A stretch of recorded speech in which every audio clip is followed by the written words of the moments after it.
बिस्मिल्लाहिर्रहमानिर्रहीम। सूरह नाम कंटिन्यू आयत 120 से 140 तक उर्दू तर्जुमा आपके सामने रख रही हूँ। जो लोग गुनाह का इर्तिकाब करते हो अपनी इस कमाई का बदला पाकर रहेंगे। और जिस जानवर को अल्लाह के नाम लेकर ज़िबा किया ना किया गो इसका गोश्त ना गो, ऐसा करना फिस्क है। शैतान अपने साथियों के दिलों में शकूक व एतराज़ात इल्का करते हैं ताकि वो तुमसे झगड़ा करें, लेकिन अगर तुमने उसकी इताअत कबूल कर ली तो यकीनन तुम मुश्रिक हो। क्या वो शख्स जो पहले मुर्दा था फिर हमने उसे ज़िंदगी बख्शी और उसको रोशनी अता की जिसके उजाले में उन लोगों के दरमियान ज़िंदगी की राह करता है, उस शख्स की तरह हो सकता है जो तारीकी में पड़ा हुआ हो और इसी तरह उनसे निकलता हो। काफिरों के लिए तो इसी तरह उनके अमाल खुशनुमा बना दिए गए और इसी तरह हमने हर बस्ती में उसके बड़े बड़े मुजरिमों को लगा दिया कि वहाँ अपने मकरो फ़रेब का जाल फैलाए, जिससे वो अपने फ़रेब के जाल में आप फंसते हैं मगर इन्हें इसका शऊर नहीं है। जब इनके सामने कोई आयत आती है तो वो कहते हैं कि हम ना मानेंगे जब तक कि वो हर चीज़ खुद ही हमको ना दी जाए जो अल्लाह के रसूलों को दी गई है। अल्लाह ज़्यादा बेहतर जानते हैं कि अपनी पैगम्बरी का काम किससे ले और किस तरह ले। और करीब है वो वक्त जब ये मुजरिम अपनी मकारियों की पादाश पर अल्लाह के यहाँ ज़िल्लत और सख्त अजाब से दो चार होंगे।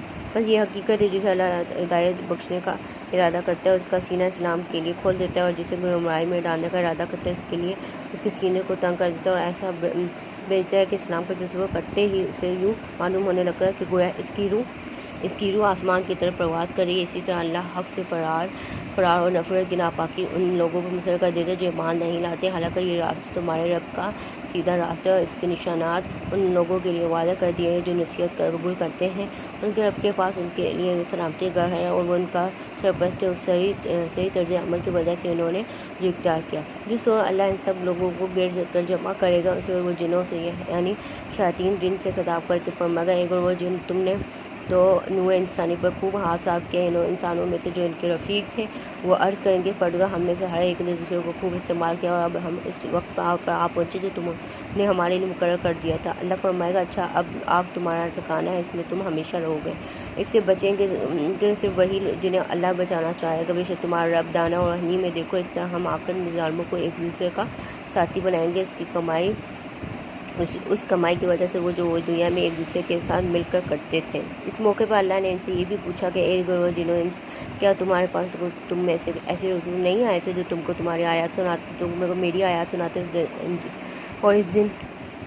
और इस दिन के अंजाम से डराते थे। वो कहेंगे, हाँ हम अपने खिलाफ खुद गवाही देते हैं। आज दुनिया की ज़िंदगी ने इन लोगों को धोखे में डाल रखा है, मगर इस वक्त वो खुद अपने खिलाफ गवाही देंगे कि वो काफिर थे। ये शहादत उनसे इसलिए ली जाएगी कि साबित हो जाए कि तुम्हारा रब बस्तियों को जुल्म करके साथ तबाह करने वाला ना था, जबकि इनके बशिंदे हकीकत से ना वाकिफ़ हों। हर शख्स का दर्जा उसके अमल के लिहाज से है और तुम्हारा रब लोगों के अमाल से बेखबर नहीं है। तुम्हारा रब बेनियाज और मेहरबानी इसका शेवा है। अगर वो चाहे तो तुम लोगों को ले जाए और तुम्हारी जगह दूसरी लोग जिन लोगों को चाहे ले आए। जिस तरह उसने तुम्हें कुछ और लोगों की नस्ल से उठाया, तुमसे जिस चीज़ का वादा किया जाए वो यकीनन आने वाली है और तुम खुदा को आजिज़ कर देने की ताकत नहीं रखते। ए नबी सल्लल्लाहु अलैहि वसल्लम कह दो कि लोगों तुम अपनी जगह अमल करते रहो और मैं भी अपनी जगह अमल कर रहा हूँ। अनकरीब तुम मालूम हो जाएगा कि अंजाम कार किसके हक़ में बेहतर होता है। बहरहाल ये हकीकत है कि ज़ालिम कभी फलाह नहीं पा सकते। लोगों ने अल्लाह के लिए खुद इसी की पैदा की हुई खतियों मवेशियों में से एक हिस्सा मुकर्रर किया और कहते हैं कि अल्लाह के लिए है वज़न खुद और ये हमारे ठहराए हुए शरीकों के लिए। फिर जो हिस्सा इनके ठहराए हुए शरीकों के लिए वो अल्लाह को नहीं पहुँचता, मगर जो अल्लाह के लिए है वो उन शरीकों को पहुँच जाता है। कैसे बुरे फैसले करते हैं ये लोग।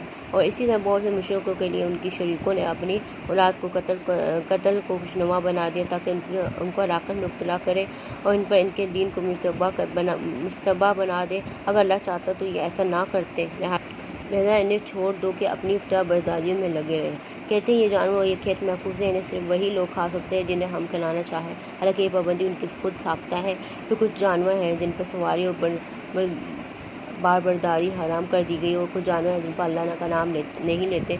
ये सब कुछ इन्होंने अल्लाह पर इफ्तरा किया है। करीब अल्लाह इन्हें इफ्तार बर्दारियों का बदला देगा। वो कहते हैं कि जो कुछ इन जानवरों के पेट में है ये हमारे मुर्दों के लिए मखसूस है, हमारी औरतों पर हराम, लेकिन अगर उम्र जो हो तो दोनों को इसके खाने में शरीक हो सकती है। ये बातें जो इन्होंने गढ़ ली है इनका बदला इन्हें अल्लाह दे कर रहेगा। यकीनन वो हुक्म है उन सब बातों का, यकीनन वो हकीम है इन सब बातों की इसे खबर है।